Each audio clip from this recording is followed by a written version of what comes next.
ओम आत्मा त्वं गिरिजामती सहचरा प्राणा शरीरं ग्रहं पूजा ते विषयोग भोग रचना निद्रा समाधि स्थिति संचारा पदयो प्रदक्षिण विधि स्तोत्राणि सर्वा गिरौ यत् यत् कर्म करोमि तत् तत् अखिलम् शंभो तवाराधनम। नमस्कार, स्वागत है आपका आज के हमारे इस आचार्यवाणी कार्यक्रम में। आचार्यवाणी में हम आपके साथ उपस्थित हैं मिथुन राशि वालों के राशिफल को लेकर। मिथुन राशि वालों के लिए मई का समय किस प्रकार का है समझ लेना चाहिए। देखिए मिथुन राशि वालों, आपकी राशि के दृष्टिकोण से यदि हम बात करें तो ये मई का समय आपके लिए बड़ा महत्वपूर्ण दिखाई देता है। आपकी राशि के दृष्टिकोण से सबसे बड़ा परिवर्तन ये होने वाला है कि बृहस्पति महाराज आपके लिए आने वाले 5 साल के लिए एक नया रास्ता आपको देने के योग बनाने वाले हैं। जी हाँ, इस मई से आने वाले 5 साल के लिए समझ लीजिए आपकी जो गति है बड़ी विचित्र रहने वाली है। यदि आप इस गति को समझ गए तो आपके बारे न्यारे कर देंगे बृहस्पति महाराज, तो इसलिए बड़ी शांति से, लेकिन गति बहुत तेज रहेगी और इसमें साथ साथ राहु परिवर्तन की तरफ जा रहे हैं। अगर राहु के ग्रास में आप फंस गए, अभी हम राहु के लिए एक अलग से वीडियो बनाएंगे, समझ लेना आप लोग बहुत जल्दी से, नहीं तो ये राहु के ग्रास में फंस गए तो फिर ये बृहस्पति का लाभ नहीं मिलेगा आपको। इसलिए राहु से बचकर आपको कार्य करना है। ये सब चीज़ें हम वर्णित करेंगे अपने इस कार्यक्रम में और आपको बताएंगे उन सब रहस्यों को। इसके साथ साथ मई का आरंभ काल आपके लिए बहुत विशेष योग बन रहा है। आपकी राशि के स्वामी बुध महाराज जो पिछले करीब 3, 4, 5 महीनों से लगातार उठापटक की स्थिति में थे और अभी तो सबसे कमजोर अवस्था में चल रहे थे, अब मई के आरंभ काल में उनमें भी ताकत आती दिखाई दे रही है। परिवर्तन की तरफ जा रहे हैं, उच्च के ग्रह के साथ विराजमान होने जा रहे हैं। तो ये आपके लिए कहीं ना कहीं मई एक ट्रांजिट फिर टर्निंग पॉइंट के तौर पर आपके लिए आता दिखाई दे रहा है। बस आपको तैयारी कर लेनी है उन सब चीज़ों को सही गति से लाभ लेने के लिए। गोचर में तो बड़ा अच्छा दिखाई दे रहा है। अब आपकी जन्मपत्री में ग्रह किस प्रकार के वो आपको समझना है। दशाएं, अंतर दशाएं अगर वो भी ठीक चल रही हैं तो फिर तो वारे न्यारे हैं। अगर वहाँ ठीक नहीं है तो फिर गोचर में कितना ही अच्छा हो जाए वो कहीं ना कहीं कमजोरी रही जाती है। तो इसको अच्छे से कोरिलेट कर समझने का प्रयास कर लेंगे तो अच्छा रहेगा। आरंभ करते हैं हम 1 मई से। 1 मई को बृहस्पतिवार का अवसर है, चतुर्थी तिथि विद्यमान है और इस दिन आप ही की राशि में आप ग्रह युग परिवर्तन की तरफ आ रहा है। बहुत सुंदर है और आपके लिए नया एनर्जी आपके अंदर अच्छी दिखाई दे रही है। जिस प्रकार से मोटिवेट हम आपको कर रहे हैं, एक्चुअल ग्रह भी आपको मोटिवेट कर रहा है, वो आपके लिए उसी माध्यम से हम आपके समक्ष ये रहस्य रख रहे हैं। तो 1 मई, 2 मई, 3 मई के लिए ग्रह नक्षत्र आपके लिए अच्छे योग बना रहे हैं। चीज़ें आपके अनुकूल होने के योग बन सकते हैं, लेकिन बस ध्यान रखें थोड़ा सा बृहस्पति का उपाय करते रहें क्योंकि बृहस्पति अभी भी नेगेटिव चल रहे हैं आपके लिए। तो एक काम करें, पीला टीका रोज लगाया करें। ये हमने पहले भी उपाय बताया था, जिन्होंने किया होगा अवश्य उनके लिए बृहस्पति का नेगेटिव प्रभाव से बचने का रास्ता बना होगा। 2 तारीख शुक्रवार का अवसर, पंचमी तिथि विद्यमान है और ग्रह नक्षत्रों की स्थिति ऐसी है कि कुछ ना कुछ इंट्यूशन, नया विचार, चीज़ों को अच्छे से करने का रास्ता आपके मनोमस्तिष्क में आता दिखाई दे रहा होगा। ऐसे में थोड़ा गौ पूजन भी कर लेंगे तो आपके लिए बहुत अनुकूल स्थिति बन सकती है। अपने नाम से गऊ का पूजन कराएं। बहुत सारे लोग जब हम गौ पूजन बोलते हैं तो यही बात करते हैं, कहाँ कराएं, हम तो विदेश में रहते हैं, गौ पूजन गायें दिखाई नहीं देती। अरे जहाँ चाह वहाँ रहा। बहुत सारी ऑर्गेनाइजेशन गौ के लिए काम कर रही हैं। जब कभी आप जाएँ तब अपने कंट्रीब्यूशन को गौशाला भिजवा दें, उसकी वीडियो मंगवा लें तो बहुत सारी स्थिति बनेगी। बहुत सारे संसार में अच्छे लोग हैं, जहाँ सोचोगे वहाँ रास्ता बन जाएगा। और नहीं कर पाते तो कोई बात नहीं, तो आप और भी रास्ते अपना सकते हैं, बहुत सारी चीज़ें ठीक कर सकते हैं। भगवान शंकर का आप इत्र से अभिषेक कर सकते हैं, ये भी शुक्र को पावर देने का रास्ता है। दूध का सेवन, शुक्र को बढ़ाना चाहते हो ना, और यदि शुक्र का लाभ चाहते हो और दूध का सेवन नहीं कर रहे हो तो आप मानो शुक्र आपके जीवन में कभी काम करेगा ही नहीं। आज की तारीख में तो पता नहीं लोगों ने शुक्र को शराब के साथ जोड़ दिया है। एक तो ऐसे महान विद्वान लोग हैं जो कहते हैं शराब पियोगे तो शुक्र आपका बढ़िया हो जाएगा, पर बर्बाद हो जाएगा शुक्र। यदि शुक्र को वास्तविक तौर पे भोग विलास का स्थान तो माना जाता है, लेकिन आप यदि शुक्र को बर्बाद करना चाहते हैं तो इस तरफ जाएं। तो आप ध्यान रखें, ऐसी फालतू बातों में ना फंसें। ज्योतिष का दृष्टिकोण कहीं इस प्रकार का नहीं है। 3 तारीख शनिवार का अवसर, षष्ठी तिथि विद्यमान है और ऐसे में ग्रह नक्षत्रों का योग परिवर्तन की तरफ जा रहा है आपके लिए। और ये परिवर्तन आपके लिए मंगल जो इन दिनों कमज़ोर अवस्था में चल रहे हैं आपकी राशि के दृष्टिकोण से, अगले महीने वो भी परिवर्तन की तरफ चले जाएंगे। और वो नए उत्साह का वर्धन करेंगे। लेकिन उससे पहले 2-3 दिन के लिए चंद्रमा और बृहस्पति जो मंगल की युति होने जा रही है, चंद्रमा अपने घर में जाकर उस कमज़ोर मंगल को भी नया एनर्जी दे सकते हैं, और जो आपके लिए फाइनेंशियल लेवल में थोड़ा अच्छा रास्ता बना सकता है, जो थोड़ा सा बचत का दायरा नहीं विजन हो रहा था उसके में भी नया प्रवोक दे सकता है। ऐसे में अच्छा रहेगा कि आप थोड़ा सा तो केले का प्रसाद वितरण करते हैं, चना का प्रसाद वितरण करते हैं, चने का दाल का वितरण करते हैं, ये आपके लिए बड़ा अच्छा अनुकूल रहेगा। लेकिन ध्यान रखिएगा, इस दिन विश्व के दृष्टिकोण से एक बड़ा भयावह योग बन रहा है कि प्लूटो ग्रह, जिसको यम कहा जाता है, मृत्यु का ग्रह माना जाता है, वो विशेष तौर पर वक्री होने जा रहा है। और ये आने वाले समय में उस बृहस्पति के साथ युक्ति बनाकर ऐसा योग बनाएगा कि जो विश्व में कहीं ना कहीं रक्त रंजित विस्फोटक योग, कहीं ना कहीं उठापटक वाला योग, कहीं ना कहीं विस्फोट करने वाला, युद्ध कराने वाला, प्राकृतिक आपदाओं को लाने के लिए योग बनाता दिखाई देगा। तो ऐसे में अतिचारी बृहस्पति और प्लूटो वक्री ये विश्व के लिए कहीं ना कहीं नेगेटिव दिखाई देता है। इस दिन शनिवार है और साथ गंगा सप्तमी है। आपकी राशि के दृष्टिकोण से देखा जाए तो दशम भाव में बैठे हुए शनि महाराज आपके बहुत सारे कार्यों में सफलता में विघ्न दे रहे हैं लगातार। तो आपको क्या करना चाहिए? गंगा जल से भगवान का सुंदर अभिषेक करना चाहिए, खुद भी गंगा जल से स्नान करना चाहिए। ये आपके लिए बड़ा अनुकूल होगा, शनि के नेगेटिव प्रभाव को दूर करने वाला रहेगा। और अब बात कर लेते हैं आपकी राशि के दृष्टिकोण से 4 तारीख की। 4 तारीख रविवार का अवसर, सप्तमी तिथि विद्यमान है और इस दिन ग्रह नक्षत्रों के दृष्टिकोण से चीज़ें कह रही हैं कि आशीर्वाद की आवश्यकता है। आशीर्वाद, जिस काम में काम कमी आ रही हो, चीज़ें सही नहीं चल रही हों और रुकावट आपने देखी हो, तो माता पिता का आशीर्वाद देकर, गुरुजन का आशीर्वाद देकर काम करके देख लो। आशीर्वाद से जो काम नहीं बन रहा था वो बन जाएगा, ऐसा योग बनता दिखाई दे रहा है। भद्रा है, नए कार्यों में हाथ न डालिएगा, इस बात का ध्यान रखिएगा। आश्रम में रविवार के दिन बड़ा हम गायत्री यज्ञ रखते हैं, और यदि माता पिता साथ नहीं हैं तो उनके निमित्त उनके आशीर्वाद को कैसे लिया जाता है? उनके निमित्त गायत्री जप कराएं, गायत्री यज्ञ कराएं, तर्पण कराएं। तो इस रविवार के दिन आश्रम पे गायत्री यज्ञ रहता है, सुबह 8 बजे से लेकर करीब करीब 10 साढ़े 10 तक भंडारा रहता है। उसमें आप जुड़ सकते हैं, स्वयं बैठ सकते हैं यज्ञ करने के लिए, आपको लाभ मिलेगा। 5 तारीख सोमवार का अवसर, अष्टमी तिथि विद्यमान है और इस दिन ग्रह नक्षत्रों के दृष्टिकोण से परिवर्तन का योग बनेगा, स्वार्थ से मनोरथ सिद्ध होने के योग बनेंगे। इसलिए अपने समय को थोड़ा सा अपने लिए निकालने का प्रयास करेंगे तो अच्छा रहेंगे। इस दिन भगवती बगलामुखी जी की जयंती है। कई बार शत्रु हमें इतने परेशान कर रहे होते हैं कि हमारे नाक में दम आया होता है, कुछ रास्ता नहीं दिख रहा होता है, हमारे संसार में चल भी नहीं रही होती है। ऐसे में भगवती का सानिध्य लेना चाहिए। ब्रह्मास्त्र है भगवती का। दश महाविद्या के अंदर भगवती बगलामुखी जी का जो ऐसे अकाट्य प्रयोग शास्त्र में वर्णित है, यदि सही रूप से किए जाए, अपनी रक्षा को ध्यान में रखते हुए किए जाए, तो ये चमत्कार उपस्थित कर देते हैं। इस बारे में बहुत शास्त्र में वर्णन मिलता है। वैशाख मास की अष्टमी के दिन बगलामुखी जी की जयंती होती है और बगलामुखी जी का जो नाम है ना, वो वैसे ही भगवती का दिव्य स्वरूप है जो दश महाविद्या के अंतर्गत आता है और बड़ा चमत्कारिक स्वरूप माना जाता है। आज की तारीख में बहुत सारे लोग विभिन्न शांतिक पौष्टिक कर्मों में भी भगवती बगलामुखी के विभिन्न मंत्रों का प्रयोग कर लेते हैं, और कुछ लोग बता देते हैं कि भगवती बगलामुखी की आराधना करो, जीवन के कष्ट दूर हो जाएंगे। देखिए, ऐसे में ध्यान रखना चाहिए, भगवती के विभिन्न बीज हैं, विभिन्न मंत्र हैं, पूरी विधि है। माँ भगवती समस्त मनोरथों को सिद्ध करने वाली हैं। लेकिन जहाँ सुई का प्रयोग है वहाँ तलवार का प्रयोग नहीं करना चाहिए। तो ऐसे में बड़ी शांति के साथ ध्यान करते हुए भगवती के मंत्रों का उपयोग करना चाहिए। कहीं हल्का सा गलत प्रयोग जो है वो बड़ा कठिन कारक बन जाता है। आमतौर पे वैसे तो लोग मंत्र को सही से उपयोग करते नहीं है। यदि विधि, यानी ये ऐसा ब्रह्मास्त्र है कि इसको छोड़ने के बाद फिर वापस नहीं लिया जा सकता, और बहुत बाद में कई बार विकट स्थिति बन जाती है। हम छोटी सी ईर्ष्या के कारण से भगवती का विभिन्न प्रयोग करने की तरफ उद्धृत हो जाते हैं और वो अनिष्ट कर देते हैं सामने वाले का। और एक बात समझें, ये वो मंत्रों का प्रयोग है कि गोली नहीं है कि जो आप किसी भी मूर्ख व्यक्ति भी चला देगा तो सामने वाले का अहित हो जाएगा। ये वो प्रयोग है कि इसके अंदर पूर्ण भगवती का कृपा मंत्र है।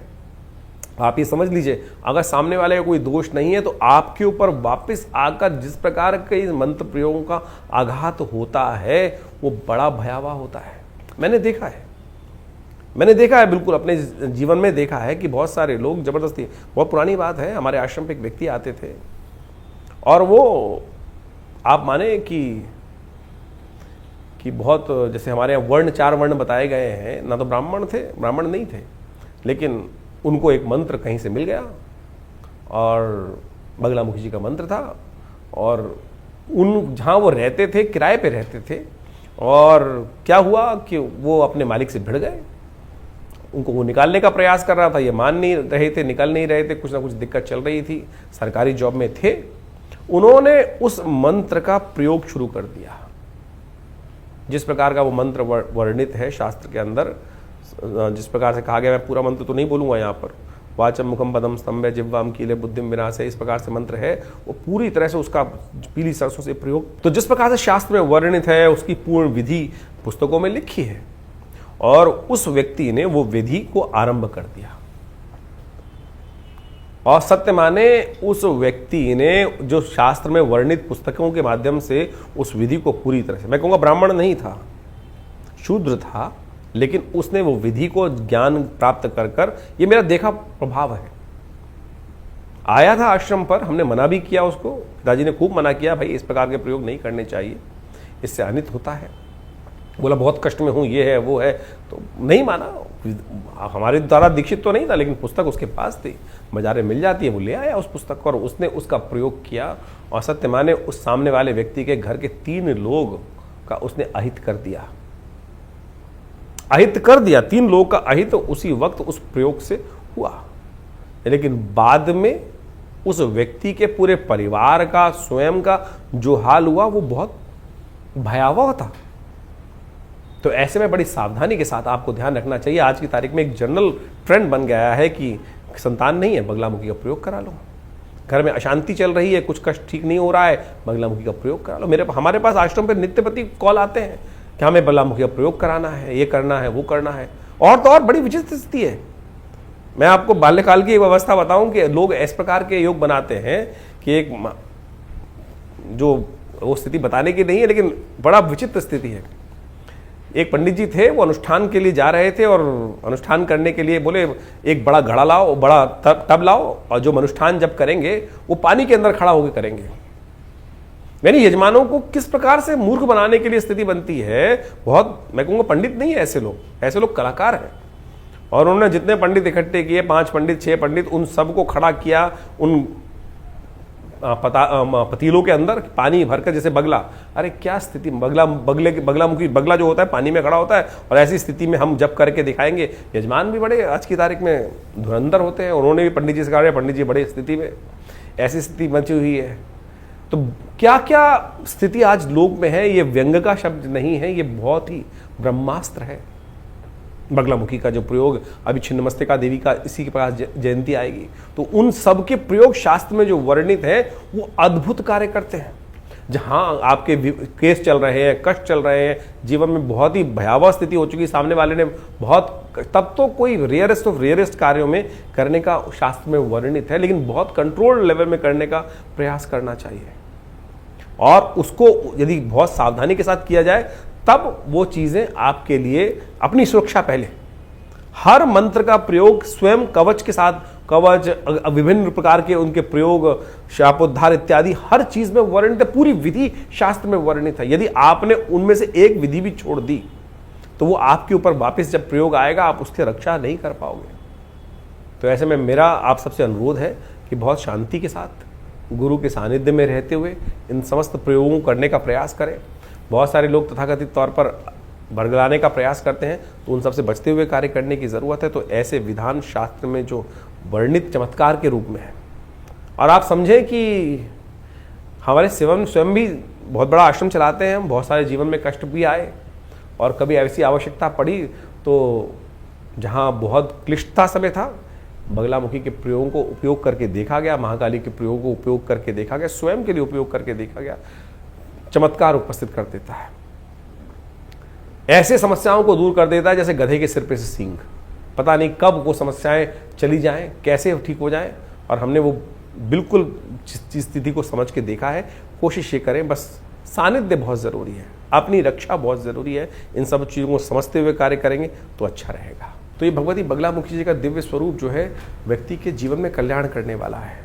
वैसे तो बहुत सारे प्रयोग हैं, लेकिन हमारे अनुसार से बड़ा सात्विक प्रयोग है एक उनका, कि उनके सिद्ध यंत्र को अपने घर में स्थापित करें, ताम्र में बना हुआ या पीतल पे बना हुआ या भोजपत्र बना हुआ इस दिन सिद्ध करवा के यदि अपने घर में धारण सिद्ध करा लें और पूरे वर्ष तक पीले पुष्प उन पर अर्पित करते रहें। उनका एक बीज मंत्र है ओम ह्रीं नमः, इसका स्तवन करते रहें। ये शांतिक और प्रसन्नता देने वाला मंत्र है भगवती का।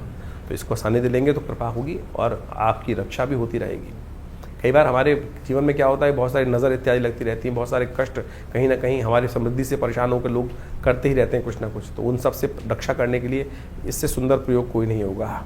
6 तारीख मंगलवार का अवसर, नवमी तिथि विद्यमान है और ग्रह नक्षत्रों के दृष्टिकोण से, ग्रह आपकी राशि के दृष्टिकोण से जहाँ परिवर्तन का योग बना रहे हैं वो आपके लिए दिखा रहे हैं कि आपको अपने समय को पहचानना चाहिए।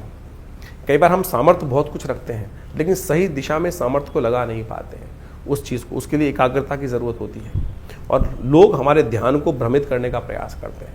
ये दिन ऐसा है, ये समय ऐसा है इस वक्त कि आप अपनी चीज़ों को केंद्रीकरण करने का प्रयास करें, विचारों को केंद्रीकरण करने का प्रयास करें, अपने काम पे थोड़ा फोकस करने का प्रयास करें, साहस को एक जगह पे लगाने का प्रयास करें, पुरुषार्थ परिश्रम को एक जगह पे लगाने का प्रयास करेंगे तो आपकी स्वार्थ सिद्धि हो सकती है। इस दिन बड़ा सुंदर तिथि बन रही है, भगवती का प्रादुर्भाव प्राकट्य दिवस है, भगवती जानकी का प्राकट्य उत्सव है, सीता नवमी, जानकी नवमी जिसे कहा जाता है। मंगलवार के दिन पड़ रहा है ये। और सुंदरकांड के अंदर वर्णन मिलता है कि जब भगवती के शोक में दिन थे, अशोक वाटिका में भगवती बैठी थी, मन में शोक था, तो ऐसे में हनुमान जी ने जाकर राम कथा सुनाई और उनके मन के सब शोक को दूर किया। आशीर्वाद क्या मिला? अजर अमर सुत। एक तो भगवान जो हनुमान जी हैं भगवती के सुत हो गए उस दिन से, और उस दिन से क्या हो गया? अजर अमर भी हो गए। तो इस दिन जो ये प्रयोग करते हैं उनके लिए सुंदर वर्णन मिलता है शास्त्र में। तो हमने विवेकानंद योगाश्रम में इस दिन सुंदरकांड का पाठ रखा है, हनुमान जी का यज्ञ रखा है, भगवती का यज्ञ रखा है, सवामणि का भोग रखा है। आप स्वयं आकर उस यज्ञ में भाग ले सकते हैं, अपने स्थान को आरक्षित कराएं, उसके लिए सुंदर व्यवस्था है और भगवती की कृपा अवश्य होगी, आपके जीवन में कल्याण का योग बनेगा। 7 तारीख बुधवार का अवसर, दशमी तिथि विद्यमान है। ग्रहों का परिवर्तन का योग तो हमेशा चलता रहता है। इस दिन आपकी राशि के स्वामी बुद्ध महाराज परिवर्तन करते हुए आपका योग बना रहे हैं शनि के, राहु के और विभिन्न शुक्र इत्यादि ग्रहों के। और साथ साथ सबसे नीच राशि में, जो उनकी नीच राशि है, जब से कमज़ोर स्थिति से बाहर निकल कर आ रहे हैं, उच्च के सूर्य के साथ विराजमान लाभ वाले भाव में होने जा रहे हैं। तो ये बड़ा सुंदर योग बनेगा आपके लिए। ऐसे में जब तक यहाँ बुद्ध रहे आप कोशिश करें दूध का दान करते रहे, संत महात्माओं को आशीर्वाद देते रहे। देखिए आपके बहुत सारे अनुकूलता प्रदान करते रहेंगे, परिवार में भी सुख शांति देने के योग बना देंगे। जिनके संतान के कष्ट होने के योग बन रहे हैं उनको ये उपाय कर लेना चाहिए, उनके लिए बड़ा समृद्धिदायक उपाय बनेगा ये वाला। 8 तारीख बृहस्पतिवार का अवसर, एकादशी तिथि है और इस दिन ग्रह नक्षत्रों के दृष्टिकोण से समझें जो योगा योग आपके लिए बन रहे हैं वो ऐसे बन रहे हैं, वो विशेष तौर पर कई मामलों में विजय देने के योग बन रहे हैं। क्या योग हो गया है? गजकेसरी योग बन गया है। चंद्रमा जो है विशेष तौर पर आपकी राशि के दृष्टिकोण से चतुर्थ भाव में विराजमान होकर केतु के साथ बृहस्पति से दृष्ट हो गया है और यह आपके लिए अनुकूलता प्रदान करेगा। 2-3 दिन आपके लिए विकास के योग अच्छे बनते दिखाई दे रहे हैं, गति अच्छी रहेगी। ऐसे में भगवान विष्णु का स्तवन करना चाहिए। एकादशी बहुत खास है, मोहिनी एकादशी है। मोहिनी एकादशी अद्भुत कथा वर्णित है कि भगवान अपने भक्त के लिए कोई भी नियम बदल देते हैं। एक पुराना भजन है कि प्रेम के पाले पढ़कर श्रीहरि नियम बदल देते हैं। जो वैसे तो भगवान बड़े कठोर हृदय हैं, कभी कोई नियम नहीं बदलते, मर्यादा के अनुसार चलते हैं, लेकिन प्रेम के पाले जब पड़ जाएं, प्रेम के भक्ति के वश में जब आ जाते हैं तो भगवान मोहिनी रूप तक धारण कर लेते हैं। तो ये मोहिनी की कथा बड़ी सार गर्भित है। इस दिन मोहिनी एकादशी है। भगवान विष्णु पालक माने जाते हैं और वो सबका पालन करते हैं। जो भी भक्त हैं भगवान की कृपा से ही उनके अनिष्ट दूर हो जाते हैं। एक बार शंभु भगवान, जो ऐसे कहे जाते हैं भगवान शिव, जिस पर को भी आशीर्वाद देते हैं उसका कल्याणकारी योग बना देते हैं। जो भी जाता है उसको तथास्तु भगवान भक्त, वो ये नहीं देखते कौन भक्त किस प्रकार से, जो उनकी श्रद्धा करता है उन सबको आशीर्वाद मिलता है। कहा जाता है एक दिन भस्मासुर उनके समक्ष गया, बड़ी साधना करी, बड़े अद्भुत रूप से वर्षों तक, सालों तक, सदियों तक उनकी साधना करता रहा। भगवान प्रसन्न हुए और कहा तथास्तु, मांगो वरदान। वो भी बड़ा विचित्र था, उसने कहा कि मैं जिसके सिर पे हाथ रखूं वो भस्म हो जाए। ये आशीर्वाद मांग लिया। कहा जाता है कि ये आशीर्वाद मांगने से क्या हुआ, क्या वो ये आशीर्वाद जो लिया उसने, कहा भगवान ऐसे कैसे मान लूं, ये जो आशीर्वाद आपने दिया है वो अजर अमर है, बिल्कुल बिल्कुल सही सटीक रहेगा। तो कहा जाता है कि बोले मैं अपना हाथ आपके सिर पे रखूंगा। अब भगवान का आशीर्वाद गलत तो हो ही नहीं सकता, मिथ्या हो ही नहीं सकता। भगवान के ऊपर वो हाथ रखने का प्रयास किया, कहा जाता है भगवान आगे आगे और भस्मासुर उनके पीछे पीछे। और ऐसे में भगवान ने मोहिनी अवतार धारण किया, भगवान विष्णु ने मोहिनी अवतार धारण किया। और ये मोहिनी अवतार धारण करने के बाद जब वो उस भस्मासुर के समक्ष भगवान शिव, कहा जाता है उसमें कपूर आग के फूल के अंदर में जाकर वो जो स्थान ग्रहण किया था, उन्होंने वहां जाकर विभिन्न बहुत कथाएं बहुत विचित्र हैं, लेकिन मोहिनी अवतार में भगवान ने स्वयं रूप में उपस्थित होकर प्रेम के वश में, भगवान प्रेम के वश में जब आते हैं ना तो नियम बदल देते हैं सब कुछ। तो भगवान ने भगवान शंभु के प्रेम में उस मोहिनी अवतार को धारण किया, क्योंकि भक्त है शिव जो है वो भगवान हरि के भक्त हैं और हरि जो है वो शिव के भक्त हैं। तो इसी प्रेम के वश में आकर भगवान ने मोहिनी धारण करते हैं और भस्मासुर को नृत्य करके मोहित कर लेते हैं अपने स्वरूप से। और कहा जाता है कि जैसे भगवान नृत्य करते हैं और भस्मासुर भी नृत्य करता है, भगवान अपना सिर अपने हाथ पे ले जाते हैं और भस्मासुर भी उस सिर को, अपने आशीर्वाद जो भगवान शिव से प्राप्त था उसी हाथ को अपने सिर पे ले जाता है और भस्म स्वयं हो जाता है। तो ये बहुत सुंदर तिथि है, भगवान के उस स्वरूप का वर्णन मिलता है। इस दिन सुंदर रूप से भगवान को प्रेम के वश में मोहने का हमको भी प्रयास करना चाहिए। उनका स्नान कराएं, उन पर तुलसी दल डालें, उनको सुंदर रूप से सहस्रसी ये जो पुरुष सूक्त है उसके द्वारा उनका पूजन करें, पुरुष सूक्त के द्वारा पूजन करें, ओम नमो भगवते वासुदेवाय मंत्र जप करें, उससे बड़ा कल्याणकारी योग बनेगा और भगवान का पंचामृत ग्रहण करें, आपके मनोरथ सिद्ध होने के योग बनेंगे। तो मिथुन राशि वालों, आपने सुंदर रूप से मोहिनी अवतार की कथा सुनी समझी और ऐसे में कोशिश करें भगवान का सुंदर पूजन करें, भगवान का चरणामृत ग्रहण करें। अकाल मृत्यु हरणम सर्वव्याधि विनाशनम, कहा जाता है विष्णु पादोत्कम पित्वा पुनर्जन्म न विद्यते। तो 10 ग्रह 9 ग्रह शास्त्र बताए गए हैं और वो जब अनुकूल ना चल रहे हो, आपने लाख प्रयास कर लिया हो, तब 10वें ग्रह का अनुसरण करना चाहिए। 10वां ग्रह क्या है? भगवान का अनुग्रह। और जो 10वां ग्रह का पालन कर लेते हैं, 9 ग्रह उनका कुछ नहीं करते हैं। तो भगवान का अनुग्रह प्राप्त करें, भगवान आपके आगे आगे चलेंगे और जहां आपके कष्ट करने के लिए कुछ देने के लिए कोई योग बनाएगा तो उनके समस्त कष्ट निवारण करने के लिए भगवान स्वयं मोहिनी रूप धारण कर कैसे ही रास्ता बनाएंगे। आप इस सिद्धांत को समझ लें तो अच्छा रहेगा। 9 तारीख बात कर लेते हैं विशेष तौर पर मिथुन राशि वालों के लिए कैसा रहेगा। शुक्रवार का दिन, द्वादशी तिथि है। जैसा हमने कहा गज के स्त्री योग तो आपके लिए 2-3 दिन बना ही हुआ है। ये चीज़ें आपके लाभ देने की योग है, लेकिन थोड़ा खर्चा भी हो सकता है, तो बैलेंस करते हुए चलें, खर्चों को कंट्रोल करें, चीज़ें लाभ की तरफ जाती दिखाई देंगी आपकी राशि के दृष्टिकोण से। इस दिन शुक्र प्रदोष है, हो सके तो सांसारिक आकांक्षाओं को पूर्ण करने के लिए सुख वाले भाव में ही चंद्रमा बैठे हुए हैं केतु के साथ, लेकिन शनि उन पर दृष्टि डाल रहे हैं। तो ऐसे में शाम के समय शुक्र प्रदोष के दिन क्या करना चाहिए? जब सूर्यास्त हो जाए तब नर्मदेश्वर भगवान शिवलिंग, जो शिवलिंग का स्वरूप है, उनका दही के द्वारा अभिषेक करना चाहिए, इत्र के द्वारा अभिषेक करना चाहिए। इससे सांसारिक मनोकामनाओं की सिद्धि का योग बनता है। 10 तारीख शनिवार का अवसर, त्रयोदशी तिथि है। ग्रह नक्षत्र के दृष्टिकोण से, आपकी राशि के दृष्टिकोण से समय अनुकूल दिखाई दे रहा है। मेहनत करें तो उसके लिए लाभ के रास्ते अवश्य खुलते दिखाई देंगे। इस दिन यदि शत्रु पक्ष परेशान कर रहा हो, क्योंकि सफलता में शनि महाराज इस वक्त बैठे हुए हैं, सफलता देने नहीं दे रहे हैं और ये वर्ष पूरे 2 साल तक ऐसा योग चलना है, तो ऐसे में भगवती छिन्नमस्तिका का ध्यान करना चाहिए। समस्त कष्टों को निवारण करने के लिए, जैसे भगवती बगलामुखी का स्वरूप है, इस वैशाख मास के त्रयोदशी के दिन छिन्नमस्तिका भगवती की जयंती मानी जाती है। और ये तंत्र के दृष्टिकोण से ऐसा अद्भुत प्रयोग है कि जब सब प्रयोग निष्फल हो जाएं, तब इनका सानिध्य लेने से बड़ी से बड़ी विपदा दूर होने का योग बन जाता है। तो ये मई के आरंभ काल के ग्रहों की गणना आपने समझी, तो ये समझ लीजिए मई का जो समय बहुत विशेष योग लेकर आ रहा है। मई का ये योग विशेष तौर पर देखिए, कई ग्रहों का परिवर्तन की स्थिति, जैसे हमने आपको कहा, ये परिवर्तन की स्थिति बहुत विशेष है। वैशाख का महीना चल रहा है और वैशाख के महीने के अंतिम समय में शुक्ल पक्ष का जब दौर चले तो उस समय कई प्रकार के शुभ योग बने। और एक समझ लेना चाहिए आपको कि आमतौर पर आजकल ज्योतिष के अंदर विशेष तौर पर यह बात हो गई है कि हम ग्रहों का निवारण किस प्रकार से करें, और हम जो उपाय बताते हैं ना, वो वैदिक पुराणिक मत से बताने का प्रयास करते हैं। बहुत सारे लोग तथाकथित तौर पर टोटकों में फंस जाते हैं, लेकिन भारतीय संस्कृति में भारत को समझने के लिए वेद, उपनिषद, ये सब जो पुराण इत्यादि मत हैं, जो कथाओं के माध्यम से हमारे साथ जुड़े हुए हैं, एक तो हमारा इतिहास भी है और साथ साथ हमारे कष्टों के निवारण करने का वास्तविक सिद्धांत भी है। पंचांग के अंदर कई लोग अध्यात्म को बिल्कुल ही भूलने का प्रयास कर रहे हैं और कई लोग इस प्रकार से समझते ही नहीं है कि बहुत ज्योतिष भाई वेद का अंग है। ज्योतिष को अध्यात्म से हटकर देखा ही नहीं जा सकता है। अध्यात्म से हटके समझने का प्रयास करेंगे तो ग्रह गणना को विशेष तौर पर ना तो उसकी वास्तविकता आप समझ सकते हैं, वो तो मैथमेटिक्स कैलकुलेशन के रूप में आप उसको केवल गणनाओं के तौर पर समझ सकते हैं, लेकिन निवारण, कष्ट का निवारण जो है वो इतिहास में दर्ज है। पुराण, उपनिषद, वेद, ये सारा का सारा भारतीय संस्कृति का ऐसा एक सार गर्भित ग्रंथ है कि जिससे हमको जीवन जीने की कला भी समझ में आती है।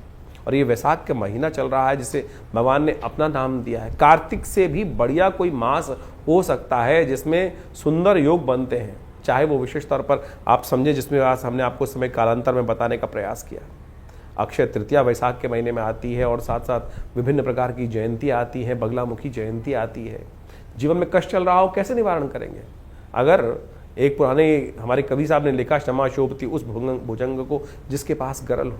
अभी भारत के ऊपर इतनी भयावह स्थिति बनी, कुछ लोगों ने भारत के सम्मान को तार तार करने का प्रयास किया।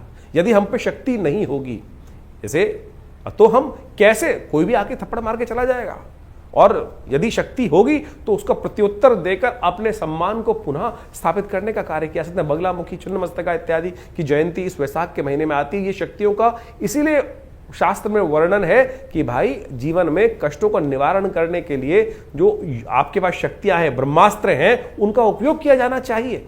नहीं तो कोई भी आपके जीवन में कष्ट यदि आ रहा है तो ऐसा तो नहीं। हमारे ऋषि मुनियों की अद्भुत खोज है, बगलामुखी जी के ऐसे अकाट्य प्रयोग हैं कि जब, वैसे तो उनका प्रयोग निषेध है शास्त्र के अंदर, लेकिन जिस प्रकार से वो शब्द जो मंत्र इत्यादि हैं, ओम ह्रीं बगलामुखी सर्वदुष्टानां वाचम मुखम पदम स्तंभे जिह्वाम कीले बुद्धिम विनाशे ह्रीं ओम, जिस प्रकार से उनका उपयोग है अद्भुत है, अद्भुत। यानी यदि शास्त्र में जैसा हमने कहा कि उनका उपयोग ये साधारण तौर पर निषेध माना गया है, लेकिन जब सर से पानी ऊपर चला जाए और आपने कोई अपराध नहीं किया है, सामने वाला आपको खत्म करने के कगार पे है, तब इन ब्रह्मास्त्रों का प्रयोग शास्त्र में वर्णित किया गया है। और आदिकाल में लोगों ने, हजारों लाखों लोगों ने इसका उपयोग करके अपने कष्टों को दूर करने का रास्ता बनाया है। इसी प्रकार से छिन्नमस्तिका देवी की जयंती इसमें आए, नरसिंह भगवान की जयंती इसमें आ रही है, और तो और अनेक प्रकार के सुंदर योग इस वैशाख के महीने में बनाए। और सुंदरतम प्रभाव ऐसा बताया गया है कि केवल जल का दान ही समस्त कष्टों से निवारण का योग बना देता है। वो सब हमने आपके समक्ष रखने का प्रयास किया। ज्योतिष को कई लोगों ने केवल नग बेचने का धंधा और कुछ ना कुछ और बदतमीजी, और बहुत सारे आज की तारीख में लोग, पता नहीं ज्योतिष को कहीं कोई रिलेशन नहीं है। एक तो महानुभाव हम अभी समझ में आ रहा है, लोग हमसे आगे पूछते हैं कि बहुत सारे ज्योतिषी कहते हैं कि सुरा पान करना भी ग्रहों को शक्ति देता है। अरे मूर्खता की पराकाष्ठा है। किस प्रकार से शास्त्र में कहां, किस प्रकार से, कौन से जगह वर्णित है जिनको शब्दों का, संस्कृत का एक आ ई उ का ज्ञान तक नहीं है, शब्द पता ही नहीं है कि जो किस प्रकार से उपस्थित करने की बात कर रहे हैं। कई लोग तो आज भारतीय संस्कृति को इस प्रकार से कहते हैं कि देवता जो सोमरस का पान करते हैं उसको हम मदिरा के साथ जोड़ देते हैं। अरे मदिरा और सुरापान में बहुत फर्क है। सुरा का मतलब होता है चंद्र से निकला हुआ अमृत के समान शीतल पेय जो अमृतत्व का वर्णन करता है। क्या वो सुरा के, मदिरा के साथ उसको जोड़ सकते हैं आप? और अभी ज्योतिष में ऐसी वर्णन कर रही है कि किसी को मदिरा पिलाना भी उपाय होता है, ग्रहों को शक्ति दे देता है, सत्यानाश कर देगा। किसी भी ज्योतिष के वास्तविक तौर पे अनुभव के ग्रंथ की बात करें तो वहां ये लिखता है शराब और कबाब, चाहे लाल किताब, चलिए आज की तारीख में प्रचलित लाल किताब है, वहीं जाके पढ़ लीजिए कहाँ किस ग्रह के उपचार के लिखा है। वहां तो ये बात लिखी है कि शराब और कबाब जिसकी जिंदगी में आ जाएगा वो बर्बाद हो जाएगा व्यक्ति। तो आप समझें ज्योतिष को जिस प्रकार से आज तथाकथित लोगों ने जिस प्रकार से पहुंचाया है, कहां कहां पहुंचा दिया है, उन सब को आज हटाने का हम प्रयास करें सही रूप से। हमने ज्योतिष को वैदिक ज्योतिष के साथ जोड़कर आपके समक्ष उपाय रखें। और इस वैशाख महीने में आप समझें, हमारे यहाँ व्यवस्थाएं बताई गई है, माधव मास इसका नाम रखा गया। केवल जल का दान, कलश भरकर जल का दान करने से ही आपके जीवन के, इस मास में कहा जाता है कि एक बार हरिनाम का स्मरण कर लें तो आपके समस्त कष्ट निवारण करने के योग बन जाते हैं। तो आप इन सब सिद्धांतों को सही रूप से समझने का प्रयास करें। और जैसा ज्योतिष की गणनाओं पे इस महीने में, मई के महीने में बहुत ग्रहों का परिवर्तन है, जीवन परिवर्तन की तरफ जा रहा है। गुरु अतिचारी स्थिति में आ चुके हैं और वो ग्रह परिवर्तन, राशि परिवर्तन का एक महत्वपूर्ण योग बना रहे हैं इस मई के मध्यकाल में। इसके साथ साथ राहु का परिवर्तन का योग बन रहा है। ये सारे परिवर्तन आपके लिए बहुत महत्वपूर्ण रहने वाले हैं, एकदम स्थिति परिवर्तन की तरफ जाने वाली है। ऐसे में थोड़ा सावधान रहकर देखिए, ग्रह गणना के अनुसार से ये भी समझ लें, क्योंकि इस समय में जो ग्रहों का योगा योग बन रहा है, आप समझें कि जो ग्रहों का योग बना कि जो रविवार के 5 योग बन गए, और कई बार यदि दृष्टि देखें जिन जिन क्षेत्रों में 5 मंगलवार का योग, कि एक तिथि बढ़ रही है, कहीं ना कहीं तिथि बढ़कर जो है वैशाख पूर्णिमा से आगे निकल जाएगी तो मंगलवार का योग भी आ जाएगा, तो 5 मंगल का योग बन जाएगा। उन क्षेत्रों में भयावह स्थिति, युद्ध की स्थिति भी बन सकती है, और ये कहीं ना कहीं रक्त रंजित स्थिति को ग्रहों का योगायोग बनाती दिखाई देगी। ग्रह परिवर्तन की तरफ जा रहे हैं, बुध स्वयं बहुत सुंदर परिवर्तन की तरफ जा रहे हैं। बुध का ये परिवर्तन बहुत विशेष होने वाला है। बुध जिस प्रकार से काफी लंबे समय तक क्षीणस्थ अवस्था में थे, नीच की राशि में चल रहे थे, और वो परिवर्तन कर कर सूर्य के साथ बुध आदित्य योग बना के चले गए हैं। ये सब का सब आपकी राशि में बहुत महत्वपूर्ण योग परिवर्तन की तरफ ले जाता दिखाई दे रहा है। लेकिन यहाँ एक बात और समझने की आवश्यकता है, हम ज्योतिष के यहाँ विषय जो उपस्थित रखते हैं वो गोचर के साथ रखते हैं। गोचर का यानी, गोचर का मतलब समझ लें कि present situation of the planets. गोचर में जो आज आकाशीय मंडल में ग्रहों की स्थिति है वो क्या, कौन सी राशि में किस प्रकार का परिवर्तन बना रही है।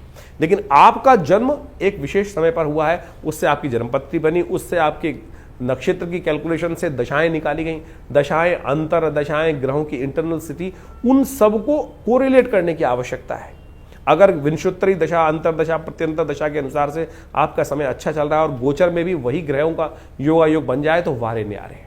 और बाई चांस यदि विंशोत्तरी में अच्छा नहीं चल रहा है, गोचर में अच्छा चल रहा है, या गोचर में अच्छा नहीं चल रहा है, विंशोत्तरी में अच्छा चल रहा है, तो उसका इंप्रेशन अलग हो जाएगा। तो इसलिए जन्मपत्री इत्यादि को बहुत अच्छे से गोचर के दृष्टिकोण से तो समझ में आती है चीज़ें। कई बार बहुत सारे लोगों के प्रश्न आते हैं, बोलते हैं कि आपकी राशि के दृष्टिकोण से हमने जो योग बन रहा है वो बहुत बहुत बहुत अच्छा बता रहे हैं, लेकिन हमारे जीवन में घटित नहीं हो रहा है। कारण क्या है? कारण होगा आप हमारे अपने इंडिविजुअल चार्ट के अंदर कोई ना कोई ऐसी ग्रह स्थिति बैठी हुई है कि जिसका हमको ज्ञान नहीं हो पा रहा है। और जो वहां अगर किसी व्यक्ति की कुंडली में दरिद्र योग बना हुआ है, केमुद्रम योग बना हुआ है, आपकी कुंडली में 100 राजयोग है और एक के मुद्रम योग, चंद्रमा बिल्कुल अकेला है, कोई शुभ ग्रह से दृष्ट नहीं है और आसपास उसके 2-2 भाव तक कोई ग्रह नहीं बैठा है, तो फिर दरिद्र योग हो गया है। और 100 राजयोगों को अकेला वो केमुद्रम योग खत्म कर सकता है। अगर किसी कुंडली में है तो गोचर में लाख दर्जे अच्छे ग्रह हो जाए, कुछ होगा ही नहीं, तो उसका निवारण करना पड़ेगा। ग्रहों का स्थिति को समझते हुए कैसे उस ग्रहों को, अशुभ ग्रहों के योगा योग को जो आपकी जन्मपत्री में चल रहे हैं परिवर्तन के योग बनाने हैं। अब आपकी गोचर में जो अच्छे ग्रह हैं, लेकिन आपकी विंशोत्तरी अंतरदशाओं में जो ग्रह की स्थिति बनी हुई है वो कहीं ना कहीं मारने के योग बना रही है, कहीं ना नुकसान करने के योग बना रही है, तो कैसे परिवर्तन का योग बनेगा? तो गोचर के दृष्टिकोण से और इन सब चीजों को समझने की आवश्यकता है। ज्योतिष बिल्कुल सत्य है, प्रमाणित है, इसमें एक भी बात कपोल कल्पित नहीं हो सकती। यहां तक कि आपके जीवन में जो स्वप्न भी आ रहा है ना, वो भी ग्रहों के अनुसार से जाना जा सकता है, उसका भी प्रभाव है, और ये बहुत विवेचना के द्वारा उपस्थित किया जाता है। बहुत सारे जीवन में आपकी कुंडली में सपोज एक व्यक्ति आए हमारे पास और उनकी कुंडली में बहुत वर्ष पूर्ण के आते, पिताजी के साथ जन्मपत्री देखने का अवसर मिला उनका, और वो बड़े परेशान थे, और हिंदुस्तान के एक बहुत बड़े ब्यूरोक्रेट थे, एक उपराष्ट्रपति थे, उनके बहुत अच्छे निजी सचिव थे शायद, बहुत पुरानी बात है। और वो जन्मपत्री दिखाने आए हमारे पास पिताजी के समय पर, और आप समझे उनकी जन्मपत्री के अंदर वो बात देखने आए थे, महाराज जरा देखें जन्मपत्री हमारी क्या है। हम लोगों ने जब जन्मपत्री देखी तो बड़ा अच्छा ग्रह दिखाई दिया, महाराज पुनः देखें।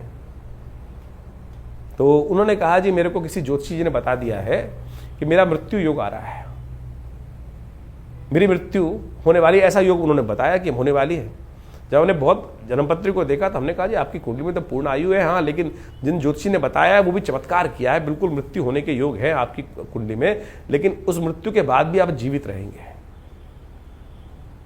वो बड़ा सकपकाया व्यक्ति, मुझे अभी भी याद है। तो जब ये स्थिति बनी तो कारण क्या था, उसका जो ग्रह था वो स्वप्नादि अवस्था में था, जो मृत्यु कारक योग बना रहा था वो स्वप्न आदि अवस्था में थी, यानी उसकी मृत्यु होने का योग था, लेकिन स्वप्न में मृत्यु होने का योग था। ये वो ज्योतिषी देखना भूल गए और व्यक्ति परेशान हो गया। तो आप समझे आपकी जन्मपत्री में कौन सी अवस्था, ग्रहों की अवस्था देखी जाती है। बालादि अवस्था में ग्रह है, वृद्धादि अवस्था में ग्रह है, जागृत अवस्था में है, स्वप्नादि अवस्था में है, या मृत अवस्था में ग्रह है। अब समझें कि आपकी कुंडली के अंदर बहुत सारे, जो आप संपूर्ण कुंडली कैलकुलेट करते हैं तो बालादि अवस्था भी ग्रह मानी जाती है, जिसका ग्रह भी जन्म हुआ हो, बालादि अवस्था में हो, युवा में है, या प्रौढ़ में है, या बहुत बुढ़े में अवस्था में है, या मृत अवस्था में है। ग्रह भी मृत अवस्था में होता है, तो यानी वो कब कौन से अंशों में कहां किस प्रकार से बैठा है, इन सब चीजों की इतना वृहद वर्णन ज्योतिष शास्त्र के अनुसार से किया जाता है और उसके बाद विवेचनाएं की जाती है। ग्रह आप समझे ऐसी अवस्थाएं बनती हैं कि प्रत्यक्ष अवस्था में या हास्यादि अवस्था में, ग्रह की अवस्था हास्यादि अवस्था यानी मजाक वाली स्थिति में भी ग्रह है कि आपका ग्रह बहुत बढ़िया उच्च का होकर बना हुआ है, लेकिन उसकी अवस्था हास्यादि अवस्था में तो मजाक उड़वाएगा आपका। बहुत बार जीवन में होता है कि सब कुछ होते हुए भी कहीं मजाक उड़ रहा है व्यक्ति का, सब कुछ हास्य परिहास हो गया। तो वानी वो ग्रहों की अवस्था भी इतनी ज्यादा ज्योतिष के अंदर बहुत गणनाएं बहुत सुंदर रूप से उपस्थित की गई हैं। इसके लिए अध्ययन की आवश्यकता है। आज की तारीख में तो बहुत सारे लोग सोशल मीडिया पर लोगों को ज्योतिषी बना रहे हैं। 4 दिन के अंदर ग्रहण ज्योतिष पढ़कर आप किसी भी प्रकार से आप बहुत सारे ग्रहों के मूल को समझकर प्रिडिक्शन करना जान जाएंगे। नीम हकीम खतराए जान, एक पुरानी कहावत है, नीम हकीम खतराए जान। आप किसी कुंडली में, जैसे मैंने ये आपको एक कहानी उपस्थित करी, कहानी नहीं है सत्य कथा है, वो व्यक्ति सोची क्या स्थिति रही होगी कि उसके मनोमस्तिष्क पे क्या स्थिति होगी कि वो व्यक्ति सोच रहा है कि मेरी मृत्यु होने वाली है। मेरा एक मित्र था, दिल्ली में बहुत बड़ी दुकान चलाते हैं, बहुत बड़ी एक लॉ की दुकान चलाते हैं। मुझे आज भी याद है कि अब इससे कुछ 10-15 वर्ष पूर्व उसके दिमाग में कोई ऑपरेशन की बात आई, दिमाग में कुछ समस्याएं थी, डायग्नोज हो गया था। और उन दिनों पिताजी हमारे थे, हमारे पास आया जन्मपत्री दिखाने के लिए। तो जन्मपत्री के अनुसार से हमको दिखाई दे रहा था यार इतनी भयावह स्थिति नहीं है जितनी तेरी स्थिति है। उसकी ऐसी स्थिति हो गई थी, घड़ी तू ले जा, ये स्थिति तू ले जा, अब जीना तो है नहीं, ऐसी स्थिति आ गई थी। लेकिन हमने उसको कहा कि भाई जिएगा, चिंता मत कर, तेरा ऐसा कोई भयावह स्थिति नहीं है। उसका एक लेज़र ऑपरेशन होना था ब्रेन का और वो कहीं भी जा सकता था, लेकिन प्रार्थना कराई भगवान की और साथ साथ उसकी ज्योतिष के दृष्टिकोण से उसको विश्वास दिलाया। आज 12-15 साल हो गए, उसको देखता हूँ, समझता हूँ, आज भी उसकी नमस्ते आती है, धन्यवाद आता है। तो आप समझे ज्योतिष के विषय बहुत है। ये नीम हकीम खतराए जान वाली बात बोली ना, किसी मन में भय डाल दिया। आज पूरा खेल भय का चल रहा है। चाहे किसी भी फील्ड में चले जाओ, किसी डॉक्टर के पास चले जाओ, वो कह देता है कि भाई ये तो बहुत खतरनाक बीमारी है, इसका तुरंत ऑपरेशन करा लो, कुछ और है नहीं, व्यक्ति बेचारा वैसे ही परेशान हो जाता है। तो ज्योतिष भय दिलाने वाली स्थिति नहीं है, ज्योतिष विश्वास दिलाने वाली स्थिति है। आपके जीवन में परिवर्तन लाने का रास्ता बनाया गया है। आपके जीवन में सिखाया जाता है कि कोई भी कष्ट है उसका सकल पदार्थ है जगमाही, कर्महीन पुरुष पावत नहीं। कर्म सही दिशा में कर्म किया जाए, जो उपाय निवारण कारण जानने के बाद निवारण जो है वो ज्योतिष के उपनिषद इत्यादि यानी पुराण इत्यादि में ही तो वर्णित किया गया है कि किन किन के जीवन में कहां कहां घटना बनी, उन्होंने सत्यनारायण कथा करी और उससे उनके जीवन के कष्ट दूर हो गए। तो यही तो निवारण है। आज की तारीख में लोग बैठे हैं कि भैया वो शराब पिला दो, इस दिन शराब पी लो, इससे ग्रह परिवर्तन हो जाएगा, शुक्र और बलिष्ठ हो जाएगा। बलिष्ठ क्या होगा, आपका जीवन में समस्याएं कुछ और हो जाएंगी। आप सोचें कि आज की तारीख में लोग चुटकी बजाकर स्थितियों को उत्पन्न करने के लिए आज जो भी स्थिति की जा रही है वो ज्योतिष के दृष्टिकोण से कहीं उनका ज्योतिष से कोई मतलब है नहीं। तो हम इन समस्त चीज़ों को आपके समक्ष पूरी तरह से ज्ञान वर्धन करने के साथ साथ चीज़ों को सही रूप से करने का प्रयास करते हैं। तो ज्योतिष को सही रूप से समझें, चीज़ों को अपने जीवन में उतारने का प्रयास करें। जन्मपत्री आप दिखाना चाहते हैं तो उसके लिए अपॉइंटमेंट भी ले सकते हैं और हमारे यहाँ से आपकी अपनी जन्मपत्री प्राप्त करने के लिए, अपने ग्रहों को समझने के लिए, कौन से आपके योग बने हुए हैं, किस प्रकार के योग बने हुए हैं, कौन से ग्रह कब फलीभूत होंगे, आपके लिए कौन सा उपाय श्रेष्ठ रहेगा, जनरल प्रेडिक्शन के तौर पर बहुत सारे लोग हमारे पास आते हैं। हम नक का विरोध नहीं करते भाई, हम कहते हैं सत्य पहने, असली पहने, रुद्राक्ष इत्यादि जो भी चीजें शास्त्र में वर्णित है कहीं गलत नहीं है, कहीं कोई गलत नहीं है, लेकिन शुद्ध तो हो, सही तो हो। यदि आप हमारे यहाँ कौन से नग आपके लिए है वो भी बता दिए जाते हैं, हम बताएंगे बिल्कुल, लेकिन हम बेचते नहीं, हम तो कोई बेचते नहीं है, बता जरूर देंगे। आप जानना चाहें तो आपको बता दिया जाएगा। तो वो जन्मपत्री के बहुत सारे मॉडल्स हैं हमारे यहाँ, वो भी आप निकलवा सकते हैं, अपनी जन्मपत्री की विवेचना करा सकते हैं। संबंध किस प्रकार से रहेंगे, कौन सा समय आपके लिए अच्छा है, दशाओं में कौन सा समय आपके लिए उपयुक्त आ रहा है, कब आपको अपने जीवन में आगे बढ़ने के लिए कार्य करना चाहिए, कब आपके जीवन में कार्य करने से आपको बचना चाहिए। तो आप उन सब संबंधों में जानने के लिए आश्रम के साथ संबंध साध सकते हैं। बहुत सारे विभिन्न प्रकार के उत्सव समय समय पर हमारे आश्रम पे होते रहते हैं, उनके बारे में भी आपको हम समय समय पर अवगत करा सकते हैं। आप अपने नाम से अपने उन यज्ञों में भाग लें, स्वयं आए, यज्ञ में बैठें, भगवान की प्रार्थना करें, देखिए चमत्कार होगा, कष्ट निवारण करने का योग बनेगा।